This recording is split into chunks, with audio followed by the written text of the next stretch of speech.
खुलुमबाय गोजोन फुंबिलिनि बयनिसिमबो गाहाम हामलायनायखौ जासिहरनाय थाबाय आं सिबिरानि ब्रह्म आसा खालामो नोंथांमोनहा गासैबो मोजाङैनो दङ नोंथांमोननि थाखाय आं गोदान मोनसे भिडिअ लानानै फैबावबाय अन्नानै भिडिअखौ जोबजासिम नायलांदो आसामाव मैया गोदान सरकारनि गिबि केबिनेट मिटिं जिरायदोंमोन जेराव गोबां बिथिंनि सायाव सावरायनाय जादोंमोनब्लाबो गुबैयै मोनथाम बिथिंनि सायाव सावरायनाय जादों सेथियाव जाबाय कोविड-19 नि सायाव नैथियाव जाबाय लाइमोनफोरनो साख्रि होनायनि सायाव आरो थामथियाव जाबाय माइक्र' फाइनान्सनि लनखौ रेहाय होनायनि सायाव कोविड-19 नि सायाव देहा सावस्रि बिफाननि मन्थ्रि केशव महन्त बिथाङा बुंथिदों दि रायजोआव दासान्दि लकडाउन होनायनि जेबो थांखि लाथ'वाखै दा सोलिबाय थानाय आयेन खान्थिखौनो गोख्रों खालामगोन मा आयेनखौ गोख्रों खालामनाय जागोन बेनि सोमोन्दै दिनै आसामनि चिफ सेक्रेटारि आरो डिजिपिआ गोदान एसअपि फोसावनानै होगोन गोदानै फोसावजानाय गोख्रोंसिन आयेनखौ जुदि 15 साननि बांसिन लाखिनो गोनां जायोब्ला रांनि अनसुंथाइ होनाय जागोन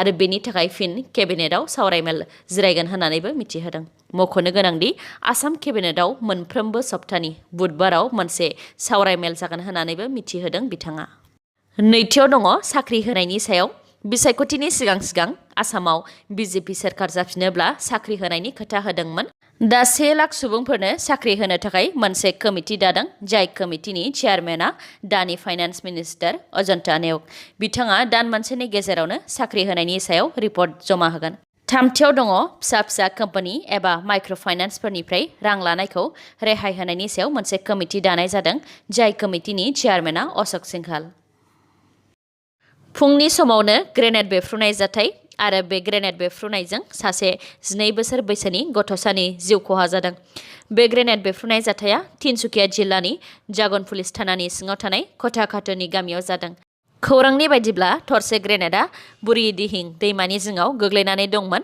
बेखौनो सासे 12 बोसोर बैसोनि गथ'साया खनखांनानै आखायाव लादोंमोन आरो बे समावनो ग्रेनेडआ बेफ्रुदों बे जाथायनि उनाव गथ'साखौ मार्गेरिटा सिभिल हस्पिटालसिम फाहामथायनि थाखाय लांनाय जादोंमोन नाथाय बेयावनो डक्टरा गथ'साखौ जिउ गोमाबाय होननानै फोसावदों बे जाथायजों जिउ गोमानाय 12 बोसोर बैसोनि गथ'सानि मुङा सुरज हाजं होननानै मिथिनो मोननाय जादों सोर आरो मा जाहोननि थाखाय बे ग्रेनेडखौ बुरहिदिहिं दैमानि जिङाव गालांदोंमोन बेनि दासिमबो जेबो खौरां मोननाय जायाखै पुलिसफोरा जाथाय जानाय जायगायाव थांनानै नायबिजिरनाय खामानिखौ मावहैदों मख'नो गोनांदि आसामाव गोदान सोरखारा थांनाय समबारखालिसो समायखिरा लादोंमोन बेनि उनावनो बेबायदि ग्रेनेड बेफ्रुनाय जाथाया ओनसोल नाङैनो साननो गोनां जानानै फैदों साननैसो सिगां आसाम हायार सेकेन्डारि एडुकेशन काउन्सिलनि एचएस फार्स्ट इयारनि फरायसाफोरनि आनजादखौ खुङालासे फरायसाफोरखौ एचएस सेकेन्ड इयाराव दैखांहरनाय जादोंमोन दा एचएस सेकेन्ड इयारनि क्लासआ 15 मेनिफ्राय अनलाइन मडआव जासिगोन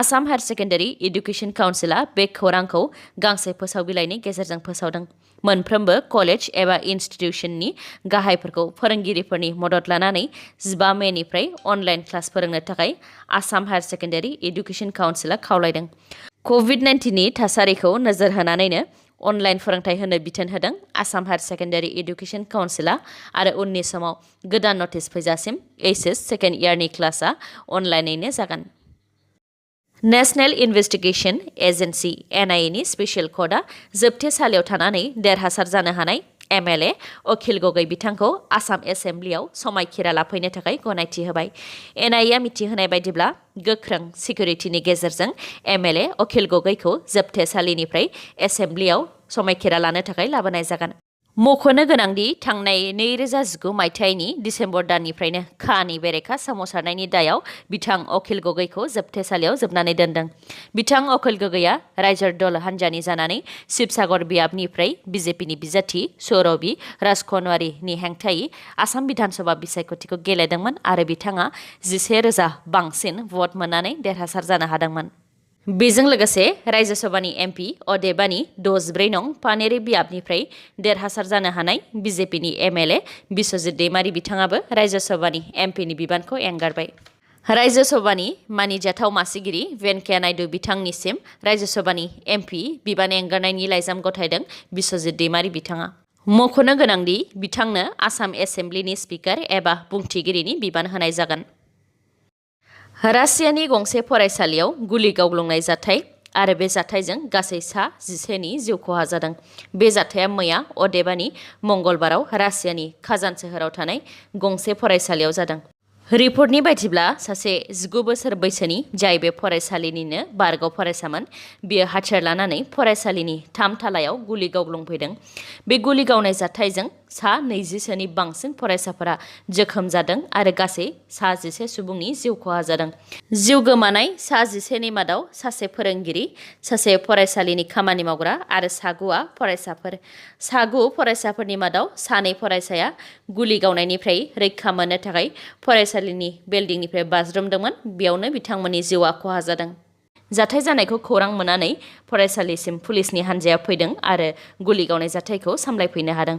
गुलि गावग्रा दुथां गथ'साखौबो हमनो हादों। मा जाहोननि थाखाय दुथां गथ'आ हाथियार लानानै फरायसालियाव बेफोरबायदि गावग्लुंफैदों बेनि सोमोन्दै दासिम मिथिनो मोननाय जायाखै। पुलिसआ सोंनाय फिननाय खामानिखौ मावगासिनो दङ। आसामनि जारिमिनाव मन्त्रि अजन्ता नेवगा गिबिसिन आइजो जानो हाबाय जाय रांखान्थि मन्थ्रिनि बिबानखौ मोननो हादों। बिथां अजन्ता नेवगनि सिगां रावबो आइजोआनो फाइनान्स मिनिस्टार एबा रांखान्थि मन्थ्रि जानो खाबु मोनाखैमोन।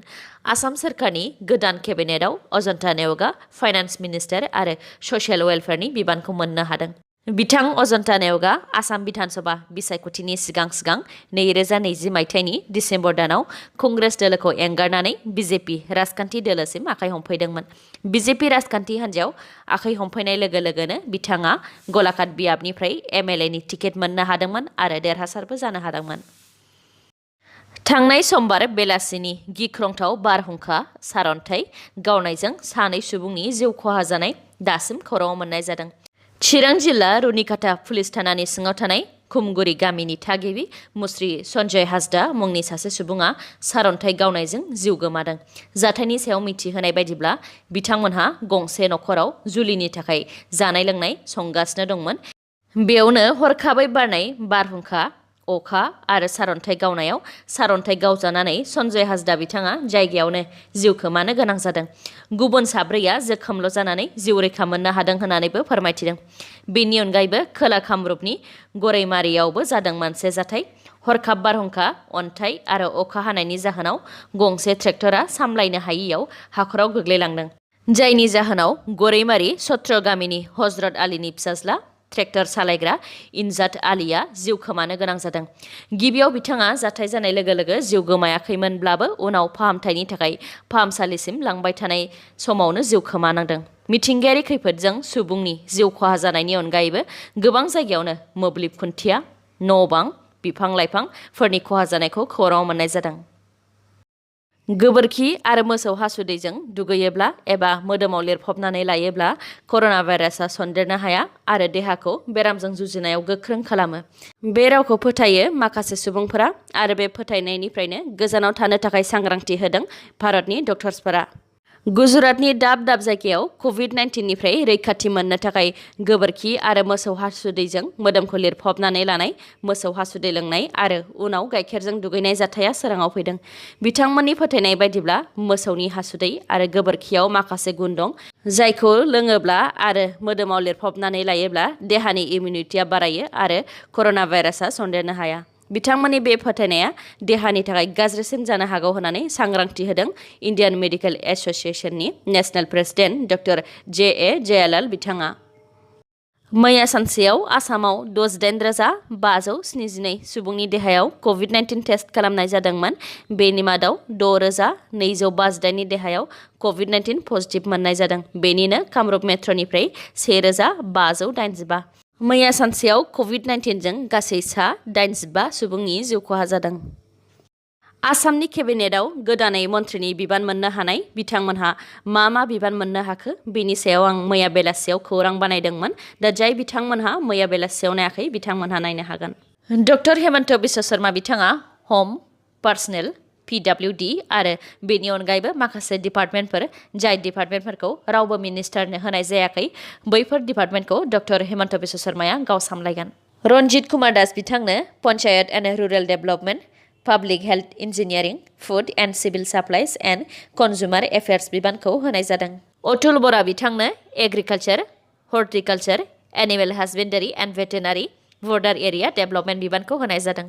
उर्खाव गोरा ब्रह्म बिथांनो handloom and textile, soil conservation, welfare of plain tribe and backward classes BTC बे बिबानखौ होनाय जादों। चंद्रमोहन पाटवारी बिथांनो transport industries and commerce skill development welfare of minorities बे बिबानखौ होनाय जादों। परिमल शुक्लाबैद्या बिथांनो environment and forest fisheries excise बे डिपार्टमेंटखौ होनाय जादों। केशव महंत बिथांनो health and family welfare science and technology information technology बे बिबानखौ होनाय जादों। रनोज फेगु बिथांनो education welfare of plain tribe and backward classes non BTC बे बिबानखौ होनाय जादों। अशोक सिंहाल बिथांनो गुवाहाटी डेवलपमेंट अर्बान डेवलपमेंट आरो इरिगेशन बे डिपार्टमेंटखौ होनाय जादों। जोगेन मोहन बिथांनो revenue and disaster management hills area development mines and minerals बे बिबानखौ होनाय जादों। संजय किसान बिथांनो welfare of tea tribes labour and employment बिबानखौ होनाय जादों। अजंता नायक बिथांनो सशियल वेलफेयर फाइनेंस बे बिबानखौ होनाय जादों। पीयूष हाजरिका बिथांनो water resources information and public relation parliamentary affairs बे बिबानखौ होनाय जादों। आरो बिमल बरा बिथांनो sports and youth welfare cultural affairs power and tourism बे डिपार्टमेंटखौ होनाय जादों।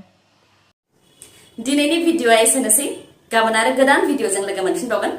नोंथाङा दासिमबो आंनि चेनेलखौ साबस्क्राइब खालामाखैबा अन्नानै साबस्क्राइब खालामदो, लोगोसे लाइक कमेन्ट आरो शेयार खालामनो दाबाव। गोजोन्थों।